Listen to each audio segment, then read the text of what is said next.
Lolth is one of the most famous villains in all of D&D history, right? Going down to the very, very early modules that would come out, which was the Queen of the Demon Web Pits. That was Lolth. And she's made her presence felt in many other D&D campaigns since. Lolth is a goddess. She's not a demigod, she's not a powerful demon only, she's a full-on goddess. That means something in the D&D world, meaning she's a very, very powerful character and a very famous character. Lolth has her drow followers working on this very large plot that she has to basically take over Toril, the planet that they're actually on.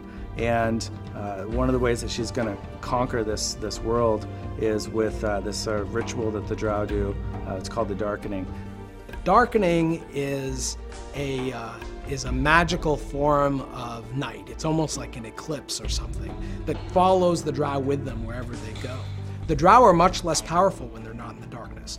They've become acclimated to living in the Underdark. They're used to living in total darkness, and it gives them an advantage over their enemies. And when they attack the overworld of Faerun, they bring the darkness with them. And this is something that players will encounter. In designing the Demon Web, we heavily relied on the writings of Wizards of the Coast.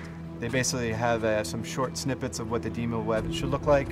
And so we took those writings and we tried to realize them with a concept artist. We heavily collaborated with Wizards of the Coast to make sure we were hitting the right vision, and it was in line with what they thought as well. It was very much wide open, and so we just took a creative brainstorming approach of what we want this space to be like. The biggest challenge with the Demon Web is it's a large space. Basically the Demon Web is a void that has a bunch of asteroids and planets that have been destroyed under the reign of Lolth. Her main lair is the main gravitational force that binds it all together. Everything's kind of held together with webs and whatnot. And how do you represent such a large space and walk around it and show the chaos that is Lolth all at the same time? The cool thing about the Demon Web is it's really not like any other space, in that it's this kind of free-floating void in which there are all these broken pieces of world that have been, sucked in to this space by Lolth and almost, caught in her web.